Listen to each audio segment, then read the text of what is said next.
Жаз түсісімен тәтемнің үйіне қыдыруға баратынбыз. Жұрт лагерге кетсе, біз тәтемнің үйіне жолға шығамыз. Лагерден артық болмаса кем емес. Бүлдірген мен қарақат жинайсың ба, саңырауқұлақ тересің бе, суға түсесің бе, қалағаныңша қызықтай бер. Мектеп бітірген соң да жаз болса сіңілімді ертіп осында келетін болдым. Бір жылы әдеттегідей тәтемнің үйіне келдім. Бұл жолы жалғыз. Бүлдіргеннен бас алмай жүріп, кештің болғанын байқамай қалыппын. Тәтем таңертең бір жеңгеймен көрші ауылға кеткен. Түстен кейін келетін болған. Кеш батқанда телефон соғып, сонда қонып, ертеңгісін бірақ келетінін, менің үлкен қыз боп қалғанымды, ешкімнен қорықпай есікті іліп алып жатуымды ескертті. Үйге кіріп, шай тамағымды ішкен соң көңілім елгезей бастады. Осыдан бірнеше жыл бұрын тәтем мен анам осы үйде елес барын айтқан болатын.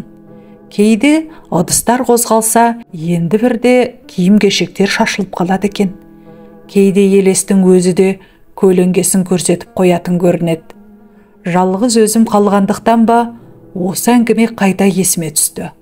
Санамнан қорқынышты қуғым келіп, жатым бөлмедегі шамды жақтым да, түнімен ұйықтамай кітап оқуға бекіндім. Себебі көзімді ілсем болды, біреу қылғындыра кететін сияқты. Содан түннің бір уақытына дейін кітап оқып жатырмын. Құлағым түрулі.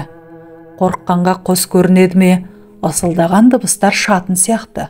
Бір кезде ауызғы үйде тұрған электр қалқанының автоматы сырт етті де, шам жалп етіп сөніп қалды. Терезеден түскен ай сәулесі арасынан маған қарай белгісіз бір сағымның жылжып келе жатқанын байқадым. Шамасы кемпірдің сұлбасы сияқты. Қорққанымнан көрпемді тарс бекітіп, басыма дейін жауып алдым.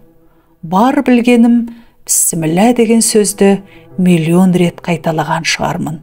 Ауызғы үйден сызыла жеткен көлеңке көйлегінің етегі қалай жер сызғанын, кемпірдің көрпенің ішінде жатқан маған тесіле қарағанын, бәрін сезіп жатырмын. Ендігі кеткен шығар деп, бір кезде көрпеден сығалап қарасам, ол да еңкейіп, көрпе астына сығалап қарап тұр. Қорқыныштан жүрегім тоқтап қала жаздады. Дауыс шығаруға шама жоқ. Не істерімді білмеймін. Сосын өзімді барынша сабырмен ұстап, таң атқанша көрпені де, көзімді де ашпасқа бекіндім. Сезіп жатырмын. Кемпір де қадалып кетпей тұр. Мен де көзімді ашпай, көрпе астында дірілдеп жатырмын. Сәлден соң әтештің дыбысы шықты. Дедім ішімнен. Сол-ақ екен, кемпірдің кетіп бара жатқанын сездім. Ақырын көрпеден басымды шығардым.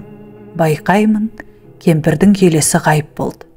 Сол сәтте ауызғы үйден сырт еткен дыбыс естілді де, шам қайта жанды. Жүрегім су ете қалды.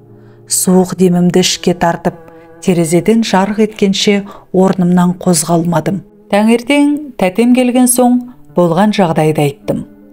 Тәтеммен бірге электр қалқаны автоматын қарадық. Еш жері бүлінбеген екен. Расымен де, егер ол бүлінген болса, жөндемейінше электр шамы қайта жанбаушы еді ғой. Қорыққанымнан елес көрінген шығар дейін десем, онда шамды өшіріп, қайта жаққан кім? Соны ойласам, әлі күнге дейін денем түршігіп кетеді. Қазір тәтем ол жерден көшіп кеткен. Біз қалада тұрамыз. Кейде сол үйде елес кемпір әлі бар мекен деп ойлаймын. Осымен, құрметті тыңдарман, бүгінгі шығарылым соңына жетті. Сізге осы әңгіме ұнады деген ойдамын. Келесі әңгімені жіберіп алмас үшін арнаға жазылып, қолдау ретінде пікір білдіріп, үліпіл жаза кетіңіз.